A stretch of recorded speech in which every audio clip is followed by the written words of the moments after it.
넘겨서 66페이지에 요한복음 5장 31절부터 47절. 예수님이 하나님의 아들 되신 증거 두 번째입니다. 첫 번째가 뭐랬습니까? 살리는 곳에 심판하는 곳에가 있다. 이게 증거다는 거예요. 자, 두 번째는요, 증인과 증거가 있다 라고 말씀합니다. 증인과 증거가 있는데, 첫 번째 증인은 세례 요한이고, 두 번째 증인은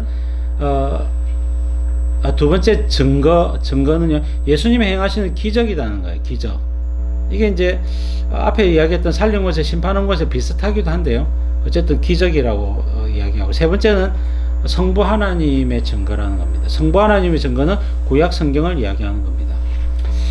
자, 그래서 여러분, 예수님이 하나님의 아들 되신 증거, 자, 증거 혹은 두세 증인이 있다, 그렇게 말씀을 하고 있는 것입니다. 자, 세 번째 문단에 오늘 본문 똑같은 내용이다. 핵심은 예수님이 하나님의 아들 맞다. 자, 예수님이 내 아버지께서 일하시니 나도 일한다 라고 하니까 신성모독이라 했지 않습니까? 예수님이 하나님 아들 맞다는 겁니다. 나는 신성모독한 게 아니고 내가 하나님의 아들 맞다라고 이야기를 하는 겁니다. 그래서 그 권세가 살리는 곳에 심판하는 곳에 38년대 병자를 살리는 권세를 보지 않았느냐라고 이야기를 하고 있는 것이죠. 뿐만 아니라 심판하는 곳에도 있다는 겁니다. 물론 예수님 공생애 때는 거의 사용은 안 하셨지만, 자, 그 다음에 두 번째 살리는 곳에 심판하는 곳에는 세례 요한의 증거, 아버지 하나님의 증거, 예수님이 행하시는 기적, 이 세 가지가 예수님이 하나님의 아들이시라는 증거다라고 이야기를 하는 것입니다. 자, 유대인들은 두세 사람을 법적인 증인으로 세우도록 말씀을 하시죠. 자, 전도자들을 둘씩, 12제자를 둘씩, 70인 전도대를 둘씩. 그거는 혼자 가면 외로우니까 둘씩 간 게 아니고, 여러분, 이 사람이 예수님 믿는지 안 믿는지 법적인 증인으로 세우기 위해서 둘씩 하는 거예요. 그래서 여러분, 선교사들도 짝을 이루어서 부부가 가든지 아니면 짝을 이루어서 가든지 그렇게 사역을 하는 것이고, 두 감람나무와 두 촛대, 요한계시록 10장이라든지 11장이라든지 그 다음에 스가랴 4장에 보면 두 감람나무 두 촛대가 나오지 않습니까? 자, 스가랴서는요, 성전을 건축하라고, 스룹바벨 성전을 건축하라고 바벨론에서 포로기하는 이스라엘 백성들에게 스가랴 선지자 말씀을 외치는데, 여러분, 스룹바벨 대제사장 여호수아, 스룹바벨은 다윗의 가문의 총독이고요. 그 다음에 대제사장 여호수아는 대제사장입니다. 두 사람이 뭡니까? 증인이라는 거예요. 증인. 그래서 여러분, 예수님이 오게 하는데 하나님 나라를 세우는데 증인이라는 겁니다. 여러분, 이것을 모형으로 해가지고 두 감람나무와 두 촛대, 성령 충만한 증인들을 지금 세워나갈 것을 말씀을 하는 것입니다. 그래서 여러분, 예수님의 복음은요, 복음을 전했을 때 누가 믿느냐 안 믿느냐, 우리가 다 증인이 될 것입니다. 우린 다 전도자들이에요. 자, 그 다음 단에 이 증거를 들었음에도 불구하고 안 믿는 자가 있으면 안 믿는 이유가 있다. 자, 증거를 삼고자 하는 겁니다. 자, 요한복음 20장 30절에 예수님께서 이 책에 요한복음에 기록되지 아니한 다른 표적도 많이 행하셨으나 오직 이것을 기록함은 너희로 예수께서 하나님의 아들 그리스도이심을 믿게 하려 하며 너희로 믿고 그 이름을 힘입어 생명을 얻게 하려 함이니라. 자, 그래서 여러분, 요한복음을 들을 때마다, 읽을 때마다 예수님이 하나님의 아들이심을 우리가 깨달아야 되고요. 그래서 여러분, 이게 이제 증거가 우리에게 주어졌기 때문에 믿게 되는 겁니다. 자, 31절, 32절부터 예수님이 하나님의 아들 되신 증인들이 있다는 겁니다. 자, 살펴보겠습니다. 자, 31, 2절. 유림이 안 돼요.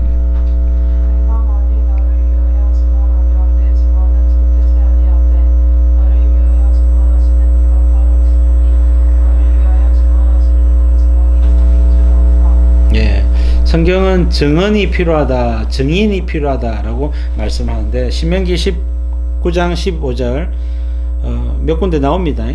대표적으로 모든 죄에 관해서 한 증인으로만 정할 것이 아니요 두 증인의 입으로나 또는 세 증인의 입으로 그 사건을 확정할 것이다 그랬죠.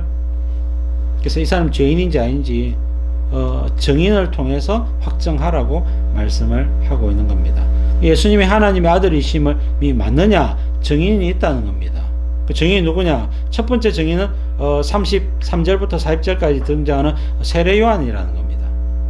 두 번째는 예수님의 역사라는 겁니다. 세 번째는 37절 아버지 하나님이라고 증거를 하고 있는 거예요. 자, 33절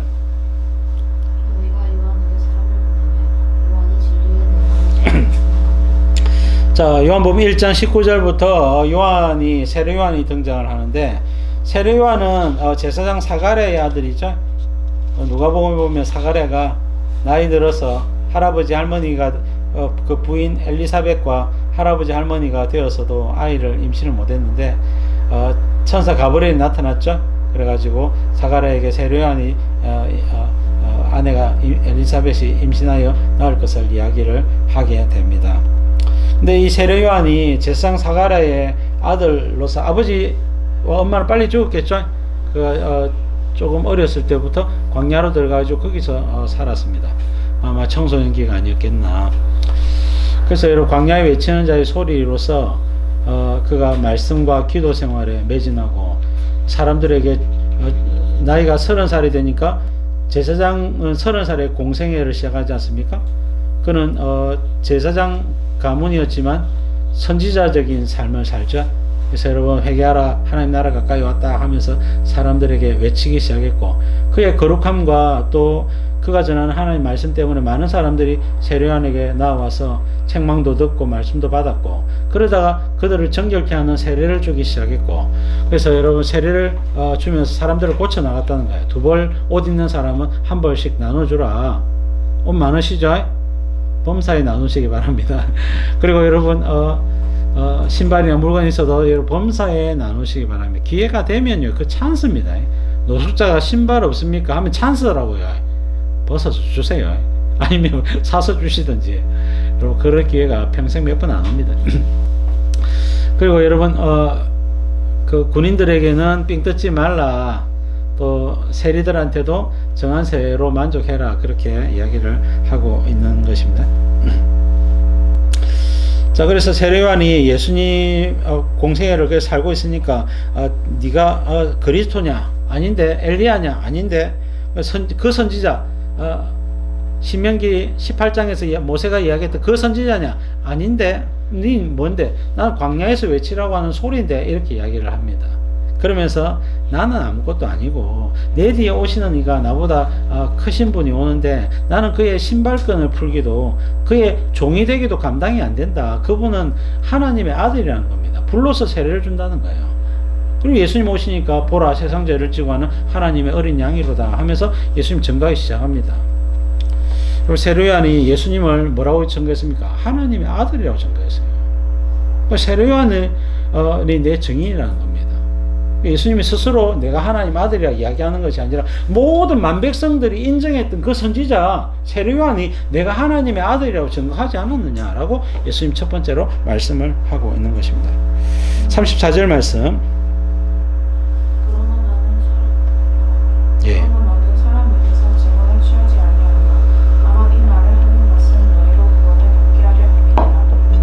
세례 요한이 나를 증거했지만 내가 세례 요한의 증거를 필요로 하는 사람은 아니다는 거예요. 예수님은 하나님의 아들이시죠. 세례 요한의 증거가 꼭 필요해서 이렇게 이야기하는 것은 아니라는 겁니다. 단지 너희들이 구원을 얻게 하기 위해서 너희들이 존경하는 세례 요한을 가지고 예를 들었다라고 말씀을 하고 있는 것입니다. 여러분 사무엘상 5장에 보시면 4장에서 블레셋과 이스라엘이 싸워가지고 법궤를 빼앗겼죠. 언약궤를 빼앗겨가지고 언약궤가 블레셋 진영으로 갔습니다.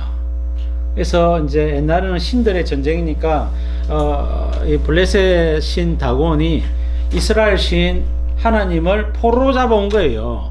이 포로니까 이제 신전에 딱 앞에 넣어놨단 말입니다. 아침에 일어나보니 어떻게 됐습니까? 여러분 다곤 신이 엎드려가지고 언약궤에 절을 하고 있었죠. 다곤 신은 물고기 신이거든요. 꼬리가 어떻습니까? 비늘로 이 물고기 이 꼬랑지로 되어 있거든요.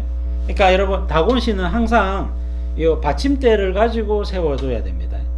근데 여러분 받침대가 뭐 부러졌는지 어쨌는지 해가지고 이런 물고기 신이 팍 엎드려가지고 언약궤 앞에 머리를 푹 숙이고 있는 거예요. 그래서 제사장들이 다시 세웠더니 그 다음날 아침에 보니까 모가지, 손모가지 해가 전부 다 이 손모가지하고 모가지 끊어져 가지고 엎드려져 있더란 말입니다. 그제서야 사람들이 이건 여호와, 이스라엘 신 여호와가 다곤 신을 친다라고 알게 된 겁니다. 그때부터 여러분 전염병이 그 마을에 퍼졌어요. 이 제일 먼저 하나님의 언약궤가 들어갔던 도시는 아스돗입니다. 아스돗. 블레셋은 5개의 중요한 도시가 있는데요.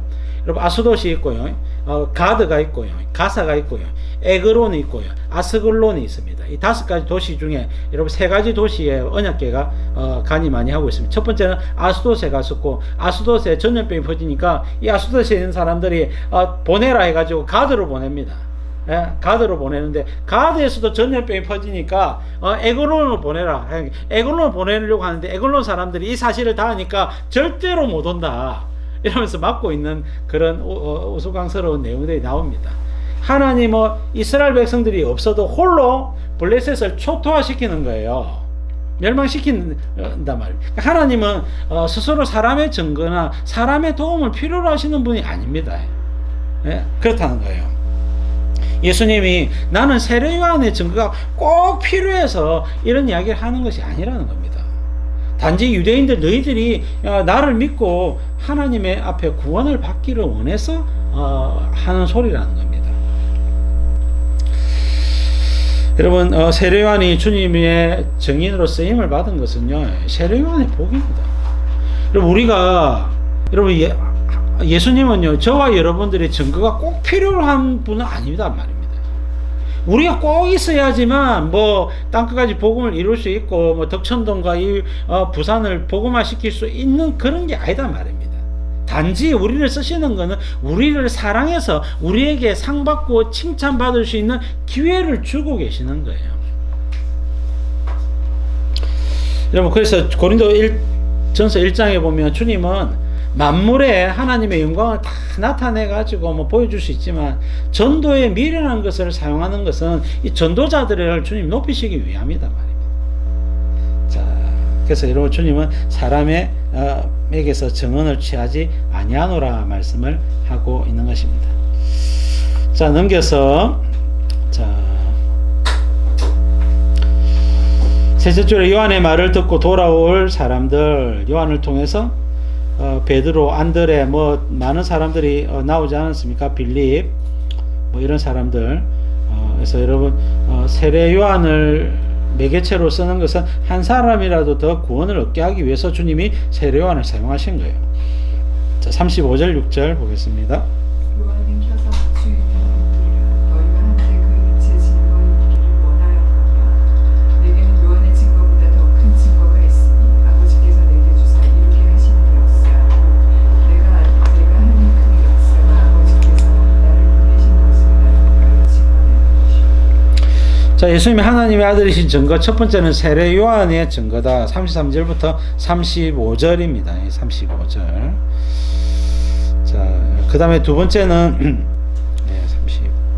35절이고요. 두 번째는 36절에 내가 하는 그 역사가 아버지께서 나를 보내신 것을 증언한다 라고 이야기를 하고 있는 것입니다. 자, 요한을 켜서 비추는 등불이다. 밤에는 어둡잖아요. 등불이 필요하잖아요. 그래서 요한은 등불이라는 겁니다. 근데 예수님이 오니까 더 이상 등불이 필요가 없죠. 낮이 되고 해가 떴기 때문에 더 이상 등불이 필요가 없는 거예요. 그래서 예수님 안에서 나타나는 증거를 보니까 저분이 하나님의 아들이시구나. 예수님 말씀을 들어도, 예수님의 기적을 보아도, 예수님의 위엄을 보니까 이분은 하나님의 아들이시다는 말입니다. 제자들은 긴가민가 했죠. 긴가민가 했습니다.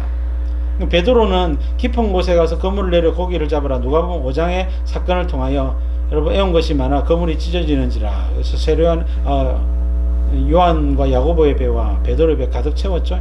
나를 떠나소서 나는 죄인이오소이다. 예수님의 영광을 본 겁니다. 그러나 여러분 제대로 신앙 고백을 하지 못했어요. 근데 점점점 예수님의 영광을 보게 됩니다. 여러분 여러 가지 사건들이 있는데 그 중에 갈릴리의 베세다 지역에 갔다가 돌아오면서 제 아들을 먼저 보내시고 예수님은 한밤중에 무리를 걸어서 오셨죠. 그래서 여러분 유령이다 귀신이다 마태복음 14장에 나오는데요. 그렇게 했더니 내니 두려워하지 말라 그랬죠. 그때 베드로가 뭐라 했습니까? 만일 주시어든 나를 명하여 무리로 오라 하소서. 오라 come here 와라 이렇게 이야기했죠. 베드로가 배에서 내려가지고 이 베드로가 참 배짱이 대단한 사람입니다. 여러분 아무리 그래도 예수님 됐습니다 그냥 올라오세요 이렇게 이야기를 해야 되는데 베드로가 정말 예수님이 맞으니까 자기가 배에서 뛰내립니다. 용기 대단해요. 그래가지고 무리를 걸어서 예수님께로 가는데 바람이 휙 하니까 해가지고 예수님 놓치는 바람에 흔들렸죠. 빠져 들어가니까 예수님 딱 잡으시고 왜 의심하였느냐 그렇게 말씀하죠. 그래서 여러분 그때 여러분 배 위에 올라왔을 때 제 아들이 어떻게 했을까? 전부 예수님께 엎드려 경배하면서 예수님은 하나님의 아들이란 말입니다. 자 여러분 신앙 고백을 했죠. 그래서 여러분 예수님이 행하시는 기적들, 오병이의 기적들, 무리를 걷는 기적들, 병을 고친 나병 환자를 고치고 여러분 죽은 자를 살리는 모든 기적들, 그것이 예수님이 하나님의 아들이시라는 두 번째 증거다라고 말씀을 하고 있는 것입니다. 자, 세 번째 문단에 보시면 출애굽기 3장에 보면 모세를 부르는데 모세야 네가 선 곳은 거룩한 곳이니 네 발의 신을 벗어라. 그러면서 내 백성 이스라엘 백성들의 고통과 또 학대받는 것과 그들의 기도를 내가 들었고 알고 있다. 내가 너를 보내어 이스라엘 백성들을 출애굽시키려고 한다. 가거라 하니까 모세가 하나님 안됩니다. 안됩니다. 내가 누구이기에 가겠습니까? 저는 애굽의 왕자도 아니고 구원자도 아닙니다. 이제 나이 80 먹은 할배인데 제가 어째 가겠습니까? 안됩니다. 이렇게 거절을 하는 내용이 나오죠. 예수님이 하나님께서 내가 너와 함께 할 테니까 가거라 그럽니다. 그러니까 두 번째 거절하면서 저는 주님 이름도 모르는데요. 그러니까 나는 야훼 스스로 있는 자다. 야훼가 이제 여호와죠. 여호와. 야훼는 본래 발음 그대로고요. 나는 나다 이런 말이고요. 번역하면 나는 나다. 예, I am that I am 이런 뜻이고요. 그 야훼의 대문자에 아도나이의 대문자가 아니고 야훼의 자음에 아도나이의 모음을 붙여니까 여호와라고 하는 단어가 나타난 거예요. 하나님의 이름이 거룩하기 때문에 함부로 함자를 부를 수가 없다 해가지고 유대인들은요 하나님의 이름이 나오면요 여러분 손 씻고 막 목욕 한번 하고 또 여러분 여호와 이렇게 야훼라고 적고요 필사자들이. 그래 또 야훼 나오면 또 가가지고 최소한 뭐 손도 한번 씻고 그 다음에 눈도 한번 닦고 그 다음에 여러분 이래가지고 또 여호와 씻고 하나님의 이름을 그렇게 거룩하게 여겼어요. 그래서 여러분 하나님의 이름 모릅니다. 야훼 스스로 있는 자다. 그래서 여러분 야훼라고 하는 이름을 못 썼기 때문에 여호와로 불렀어요. 혹은 단어가 네 가지 단어 뭐 이런 식으로 표현했단 말입니다. 자, 가르쳐줬고 세 번째는 하나님 저는 힘도 없고 능력이 없습니다. 그때 주님이 이제 네 손에 뭐가 있느냐 지팡이인데요 던져봐라. 지팡이를 던질 때 뱀이 되었죠. 그리고 손을 갖다 품에 넣어라. 꺼내니까 나병이 걸렸죠. 다시 넣어라. 넣었다 빼니까 괜찮아졌죠. 세 번째 나일강을 떠서 바닥에 부어봐라. 그러니까 물이 변화해 피가 됐단 말이에요. 그때부터 모세 10가지 재앙이 줄줄이 엮여 나오죠. 그래서 내가 너와 함께해서 능력을 베풀어 줄 테니까 능력 운운하지 말고 가거라. 그렇게 이야기를 한 겁니다. 네 번째는 입술이 둔한 자, 그러니까 아론을 붙여주시고 주님 보낼 만한 자를 보내소서 하니까 안 가나 하면서 주님이 분노하고 화를 내시니까 모세가 이제 결국 가게 된 것인데요. 여러분 세 번째를 이야기하기 위해서 말씀을 드린 겁니다. 그래서 여러분 하나님께서 나를 보내셨다는 증거가 뭡니까? 여러분 지팡이가 뱀이 되고 또 뱀이 지팡이가 되고 나병이 났다 안 나왔다가 그다음에 물이 변하여 피가 되고 모세 10가지 재앙이 바로 하나님께서 모세를 보내셨다는 증거다 말입니다. 예수님이 하나님의 아들이라는 증거는 예수님이 행하시는 역사를 통하여 알게 된다는 겁니다. 여러분, 이스라엘 백성들이 예수님의 그 영광과 기적들을 체험을 하고 나서 그들이 뭐라고 고백했습니까? 모세가 오리라 했던 그 선지자가 혹은 메시아가 온다 한들 예수님보다 더 큰 능력을 행할 수가 있겠느냐? 메시아가 온다 한들 예수님보다 더 큰 능력을 행할 수 있겠느냐? 이 말은 예수님이 바로 메시아라는 말이에요. 여러분, 그래서 여러분 예수님이 행하시는 기적, 역사, 이것이 바로 예수님 하나님의 아들이라는 두 번째 증거다. 자, 여러분, 그 다음 문단은 예수님이 하나님의 아들이라는 증거, 귀신을 쫓아내고 소경이 눈을 뜨고 귀머거리가 들리고 벙어리 말을 하고 안전벨이 뛰고 이런 오만 능력들이 예수님 하나님의 아들이라는 증거란 말입니다. 자, 오늘 저와 여러분들도 여러분 기도에서 응답받는 이런 기적이라도 여러분 많이 체험을 해야 되는 거예요. 여러 가지 체험을 해야 됩니다. 우리가 여러분 기도하면요, 또 선포하면 예수님의 이름으로 선포하거나 기도하거든요. 예수님의 이름으로 기도하고. 우리의 경건이 아닙니다. 예수님의 이름의 능력이에요. 예수님의 이름은 탁월해서, 예수님의 이름은 죄 문제를 해결하는 능력이 있죠. 죄가 해결되면요, 병도 고침을 받고 귀신도 떠나가고 무너진 것이 회복되는 역사가 나타나는 거예요. 그게 여러분 성경의 기본적인 원리입니다. 예수님의 이름과 예수님의 사역은요, 이 모든 죄와 연관된 모든 것을 다 이기시고 극복한다는 겁니다. 치료하고 회복시킨다는 겁니다. 살린다는 겁니다. 그래서 여러분 하나님의 영광이, 능력이 예수님의 이름을 통하여 우리에게 나타나는 겁니다. 그래서 예수님의 이름은 다 쓸 수 있잖아요. 누구든지 쓸 수 있거든요. 그래서 이것은 어느 정도로 많이 신뢰하고 하느냐에 달려 있는 겁니다. 해보십시오.